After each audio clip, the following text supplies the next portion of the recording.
And we're live. Thank you, Mark, for coming on. Happy to be here. Thanks, man. Yeah, so I always like to start the show off just by asking you about your story, allowing you to sort of take us from the beginning to now. And so for the listeners, who is Mark de la Vergne? Am I saying it right? Yep, nailed it. So I grew up outside of Philadelphia, really old, walkable suburb. Walked pretty much everywhere as a kid. Then got a car at 16 and started driving.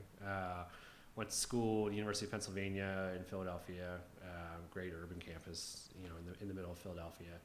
I got done there, so I majored in engineering, kind of a combination of electrical and civil engineering with a transportation focus. Kind of did a few jobs, one just in traditional engineering, one in what's called a transportation management association, who focuses on specific needs of employers and getting their folks to work. And I began to understand that's kind of where I wanted to go. But left Philadelphia because I just wanted to see another city, ended up just picking Chicago out of the blue. Started there just doing traditional traffic engineering. How many cars get through this intersection? How do we widen the intersection? And around, I'll say like 07, 08, I had a little bit of an awakening and read a book called The High Cost of Free Parking by Donald Shoup, which really opened my eyes to things I wasn't doing right, and just beginning to think more about how much of a role transportation and mobility plays in cities. Yeah. And there was some work going on at the time in New York and Portland, but not a whole lot nationally around rethinking streets, rethinking how people get around. And I just got lucky when I got interested in the topic. My company also was willing to sort of take a chance. I was working for a consulting firm at the time on cities. So we got plugged in, and I got to do a ton of work with the Chicago Department of Transportation when Rahm Emanuel became mayor, leading a lot of really, really big efforts there, including the city's pedestrian plan, the city's bike plan, overall action agenda, the planning and deployment of their bike share system, studies for Museum Campus, the Obama Presidential Center, working with the Cubs, just kind of like a whole set of projects you'd be really, really happy with your career. And then working closely with Chicago allowed me to branch out to other cities as they began to make this transformation. So really got fortunate to see how other cities are built, how other cities operate, different types of personalities. So did lots of work in places, Pittsburgh, Seattle, LA, Macon, Georgia was one of my favorite places to work. But just different sizes of towns. Grand Rapids was another great project and great folks to work with. And so I was doing that and very, very happy doing that. And was actually doing some work for Ford before they had started their City Solutions group, just helping them think through some of their ideas and how cities think. And was in Dearborn, so I figured I'd pop up. I'd met Jed Halber, who's the group exec. At Ford? No, at the mayor's office. I just figured I'd come up and pitch them on some work, and started pitching. And we were just talking about sort of the future of transportation. And Jed says, "You know what? Would you be interested in this new job we have coming up?" And then from there, couldn't turn down sort of the opportunity both to work in this unique job, but also to work with the mayor and really all the great things that are happening on the mayor's team, and just being a small part of that, but also working in the city and with all the industry partners here, which is there's one place you can do that in the country, and that's here in Detroit. Yeah, so on that point, so last week we had Jessica Robinson from Ford City Solutions, and I asked her this question, so I'll ask you, since you're sort of the other side of the coin here, but like, obviously it's a public-private partnership a lot of times, and so how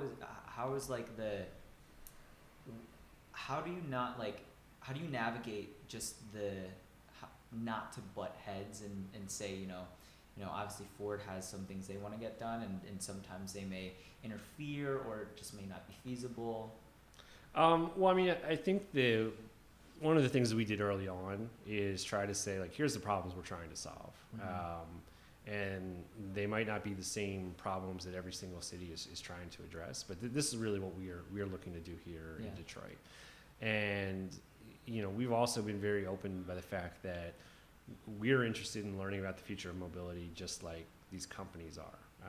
And there's an opportunity for us to learn together and work together as we both think through how these changes are going to happen, and whether those changes are around microtransit, new transit services, connected technology, autonomous vehicles, all these things that are really at their infancy. That we're not willing to basically say like, here's $20 million in contracts. We're willing to say like, how does this work with what we're doing around DDOT on transit, or how does this begin to work with our existing traffic signal infrastructure and some of the other things that we have going on. And for a lot of these companies, this is their first time that cities are a client. It's usually been they go and sell vehicles, or they sell parts to a vehicle, and that's what they've been focused on. And so as their scope has begun to widen, there's a lot of expertise here in the city, from the mayor to the 700,000 folks that live in the city that face unique challenges by themselves. And that's what we've really tried to begin to open their eyes towards, that there's a huge opportunity here to improve the lives and allow people to access things just like jobs, getting to the doctor, or getting to school. Yeah, and that's an interesting point that you brought up, where Detroit's neighborhoods especially have varying densities, and so it sort of can be argued for the point where if a certain neighborhood doesn't have as much density, then it doesn't make financial sense to invest a lot in the transit there. But obviously these people still need jobs. These residents of the neighborhoods need to get from place to place, and so how does the Office of Mobility Innovation sort of approach that? Sure. So it starts off with the fact that fixed route transit is going to be the core of how we move people around the city. It's always going to be the most efficient way to do it. And if we've got buses running every 15 minutes on major corridors, people don't have to plan their lives around them. They can just basically say, like, I know the bus is going to come on Grand River. I'm just going to go out and wait for the bus. But there are parts of the city where fixed route transit, it doesn't run or doesn't make sense right now. And that's what we want to begin to understand, is what's the best model to provide the most amount of mobility to folks in the city. And there isn't like a blueprint out there that we can easily copy and paste, and that's where we've got learning, and that's kind of what my job is to begin to develop and deploy pilots to learn how we can best serve the mobility needs of people in the city. And we just actually launched our first pilot yesterday, in partnership with Lyft, where if you get on or off the bus, the Woodward bus, between the hours of 12 a.m. and 5 a.m. on a weekday north of the boulevard, we'll give you a free $7 credit on Lyft. And that'll basically get you about 1.3 to 1.5 miles from Woodward. And the thinking being is, 4 years ago, we had nothing running 24 hours. 3 o'clock in the morning, there were no DDOT buses on the street. And the mayor and DDOT have done a lot of great initiatives, one of which is getting 24-hour service back now up to 10 routes with the addition of 8 Mile. But at the same time, we don't run the same level of transit service at 3 o'clock in the morning that we do at 3 o'clock at night. Right. So what we want to do is to understand, if we put something out there like Lyft, where we're going to get you that last mile where you need to do, one, is that something that is going to actually help people? And then two, if people aren't using it, why aren't they using it? Is it because we're not getting the word out about it? Is it because they don't feel comfortable using the service? They don't have a cell phone, they don't have a credit card? Beginning to learn that, because we don't want to just launch something huge citywide and say, this is what you've got now, without really understanding our customers, which are the people who are riding the bus. Yeah.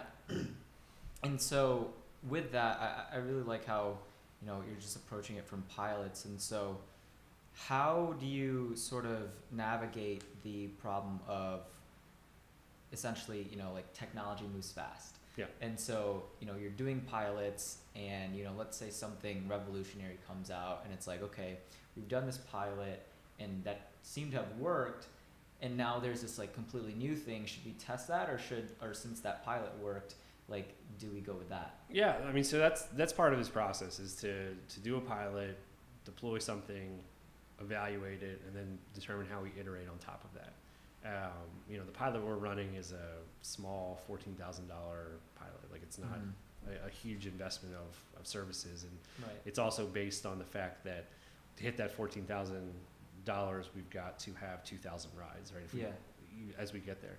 And that's the overall challenge is you make an investment, how do you future proof it? And whether that's an investment in transit, it's an investment in infrastructure, Right. that their technology is changing at a really rapid rate. So how do we do things that future proof as best as possible, but at the same time begin to test some of these things to say, is this actually solving a problem for a Detroiter? Yeah, and so how do you see the evolution of like Detroit's roads? Because I've seen many a drawing or a mock-up of, okay, people-centric versus car-centric, where, we're right on the cusp of Woodward, and it's very, 4-lane, 2-way, and the sidewalks are just kind of like there.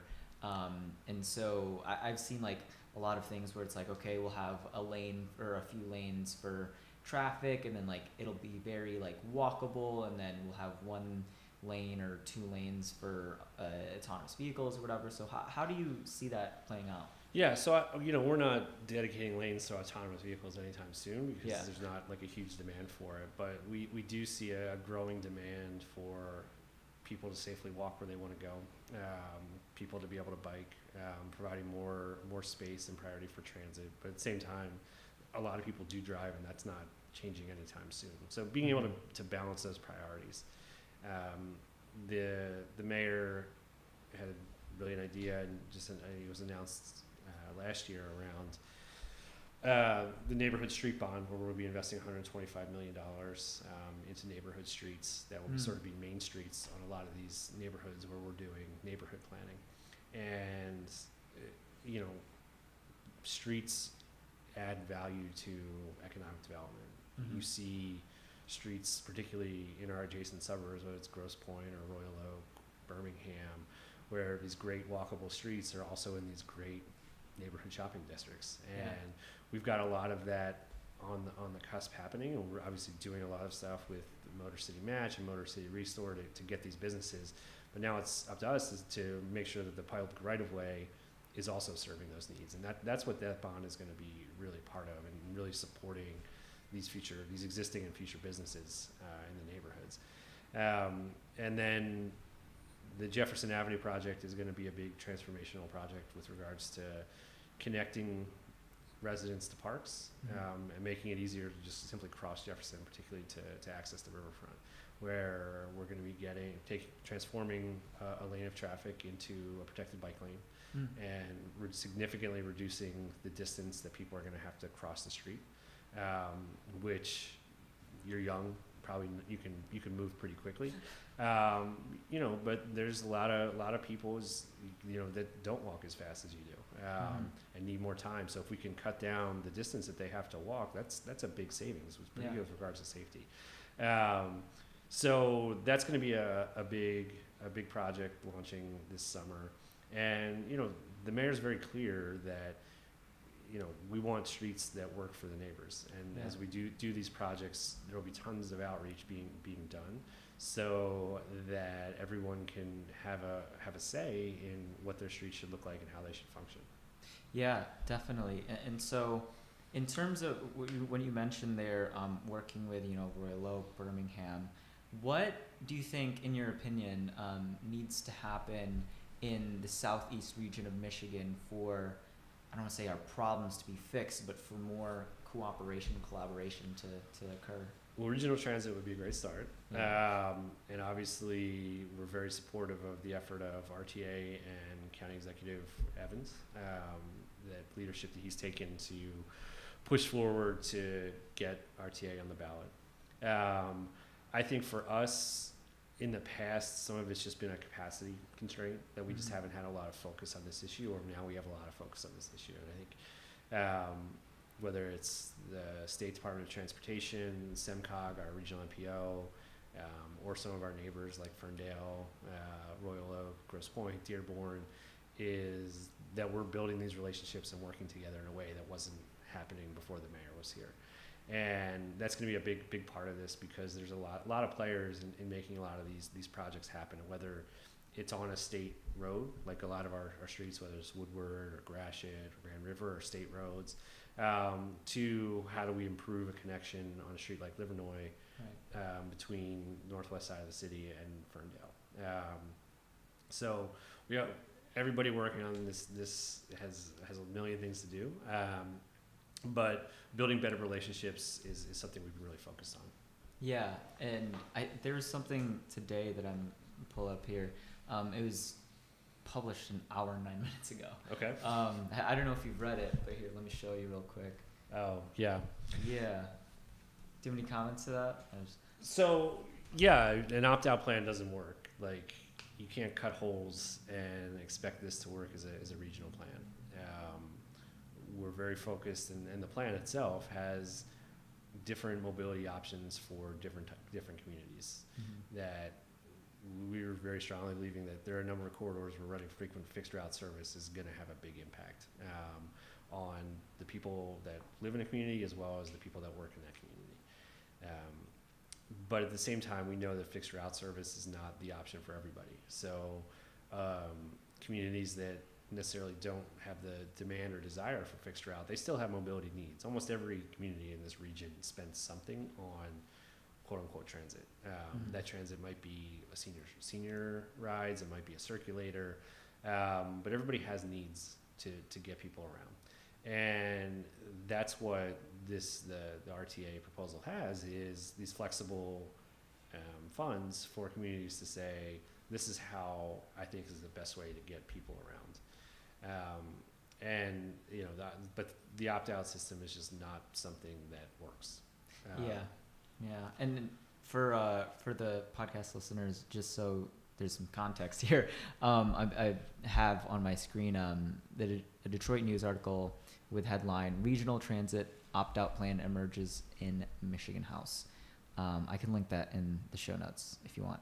But yeah, and so in terms of media coverage and general awareness as to transit, I read an interesting blog post on essentially it highlighted the lack of media coverage on Detroit's bus routes, and there are 9 24/7 bus routes in Detroit, and it's interesting because according to the New York Times, transit moves up to 25,000 people compared to up to 1,600 people per hour for in that numbers for cars. And so what do you think it is about, do you think it's just purely awareness? Do you think it's like a ethos, a mentality? So this isn't just a Detroit thing. This is a national thing that the bus is the forgotten mode. And people get very excited about rail projects, even BRT sometimes, but just the bus itself is not the thing that people are throwing confetti up and cutting ribbons for.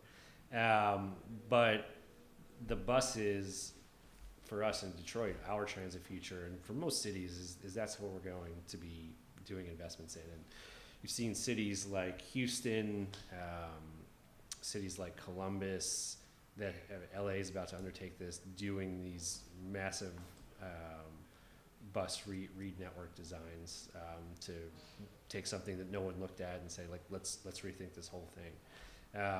And then you have a number of cities innovating with regards to making the bus work, run faster, more reliably, and whether that's dedicated lanes, providing transit signal priority and traffic signals so the bus doesn't get held at a green, providing more ways to pay, to just reduce a lot of these frictions. And this is a thing as a society I think we're all going to have to come to grips with, is that the bus isn't is kind of our future of how we're going to start. It moves a lot of people now, and it's going to keep moving a lot of people in the future. And whether that bus drives itself or not, that's a whole other thing. And so I don't think this is necessarily a Detroit where it's just like we all forget about the bus. This happens across the U.S. But we've the team at DDOT has done really amazing things to really transform the services where it was 4 years ago. And we have a lot more things lined up that are going to be exciting to start to really get out there. And it's not just us, obviously it's Smart as well. They launched their fast service, which are 3 limited stop routes that run on Michigan, Woodward, and Gratiot. They come every 15 minutes, and they get rid of the friction that exists today between city and suburbs. So they just keep running throughout. They've been a great partner, and have really been able to, and they've been blown away at sort of their numbers. And it's one of the things that's really been remarkable, and that we've been championing, and now we're glad that we're seeing that it's true, is that if you provide more transit service, more people will take it. And you look at Woodward over the last year, you've got a streetcar that wasn't operational, so it obviously has added ridership. Our ridership is up about 3% on the Woodward route, and the Smart's ridership is up, I think, like 10 to 15% over last year. So and it's just because there's a lot of service. And if you're out at like Woodward and the Boulevard at 8 o'clock in the morning, like transit's coming by you like every 3 or 4 minutes, and it's just like, if you're getting from there to downtown, there's really no reason that you're late, because you have so many options to get downtown. And that's the first place where we actually have that. And that's what I see as the future, is just having more service, and you can just go out and hop on a bus, and it's going to get you down there fast. Yeah, and an outside example of that I personally take just very often now that I'm in Detroit and I live in Ann Arbor is just the Detroit Connector. It's been so, like, the word that comes to mind is just clutch. Yeah, because the other options was like, one time I missed the Detroit Connector back to Ann Arbor, and I had to be in Ann Arbor for an evening event, and I was like, I ended up just shelling out like the $55 for a lift back. But well, it's similar to, before the fast service came in, we had Reflex, which were they basically ran headways of every 50 minutes, which is not great at all, but it was still the thing that would connect you between the suburbs and the city all day. And was running limited stops, so it wasn't stopping at every single stop. The Michigan Avenue thing, I think, for everybody has been just being able to get on a bus and go to the airport, even though it runs probably every 20 to 30 minutes. It's just a great thing that we now have. And it's similar to the Ann Arbor Connector project, where it's just like, you would probably love if it ran it more frequent, but it's a start. And I think that that's another big piece is between us and Ann Arbor is how do we continue to improve that connection, so that we can get more folks on transit, but also so that it's just easy to get back and forth between our two cities. Yeah, and so back to buses, I recently listened to a podcast with Neil Greenberg, DDOT's manager of service development, and he said that one of the biggest barriers to the Metro Detroit region investing in a transit system is a lack of knowledge about how a network of mass transportation could be used in daily life. And for example, he used, I don't know if I'm pronouncing this right, but Nepean, Ottawa, and how it's just very similar to, I think he said Clinton Township, but yet it's, comparing and contrasting, like Nepean, Ottawa has like a barrage of different transit options. Yeah. So Neil's the smartest transit person I know. I have no idea where Nepean, Ottawa is and how it compares to Clinton Township. But no, it's a different thing. This is a culture here where everybody's owns an automobile, and that's how you get around. So it's different, and you can't expect changes to happen overnight. But there are people that need transit, and then there are people that also just don't want to own a car. Transit can be a great option, but we also need additional options and additional transit. Like we need more car sharing services, so that people have a need for a vehicle, they can get that, and whether that's because they want to go to the grocery store, they have a job interview, and it just allows them to get there. Lyft and Uber have filled a gap, but we also could use things like Uber Pool or Lyft Line or things like Scoop that provide carpooling services. So we need more things, And then at the same time, while we need more things, we need to be able to tie these things into one Yeah. thing. Like we can't just have lots of stuff just out there, and because we do, and I carry like a bunch of cards in my wallet. I got a bunch of different apps on how we get around. Yeah. But really, we want to begin to keep driving towards how all that stuff gets tied together. Yeah, and I mean that's a great, early pilot. Like we mentioned, the Lyft connection with was it the Smart Route? No, it's Woodward. Woodward Route. D dot Okay. Woodward D- 53. Gotcha. Yeah. And so, in terms of engaging with the residents in neighborhoods, the residents in downtown, midtown, have you just kind of done surveys, or like have you gone out and just like talked to people? So yeah, I mean, we've done. I mean, so like when I first got here, I just talked to people at the bus stop to just understand their journeys. We've done a few projects where we've gotten folks from the neighborhood to just come in and talk to us about their day-to-days, their journeys, their frictions. And it's really important because I have my perspective of how it can go, but I have no idea what it's like for a single mom who's got to drop 2 kids off at different schools or daycares and then get to a job in the suburbs and get back, and just sort of that overall challenge. And the only way to really understand that is to talk to them and listen. And I've got a great team who's very human-centric design thinking around how we're building these pilots to both do a lot of listening early on and then also begin to talk to people about, is this a good idea? It's a different way of doing things, but I think it's on this topic, since this topic really so affects people on their day to day, it's so important to actually understand like what do people need and want, and like is what we're developing hitting those marks. Right. And so, wrapping up here, before I ask my last question, how can more people find information about the Office of Mobility Innovation, DDOT, SMART, FAST, all of these different resources? Sure. So you have to find me to talk about mobility innovation, because we are sort of an underground laboratory of just trying to come up with stuff and get stuff out there. But yeah, you can go to www.ridedetroittransit.com, as well as you go to detroitmi.gov, and DDOT's the most popular webpage because everybody wants to find their schedules. And SMART is smartbus.org. It has all the information there as well. And then if you're just waiting for the bus, the app called Transit has all the information that you could want. If you get out and turn it on, it'll tell you when the next DDOT route's coming, the next Smart Bus, the next Q Line, the next People Mover, the next Windsor Transit, as well as the closest MOGO station. Allows you to pay for MOGO as well. So it's all that information is in one spot, which is helpful. That's awesome. Yeah. So last question here. May is the month of mobility, and I ask this to all my guests. So what does mobility mean to you?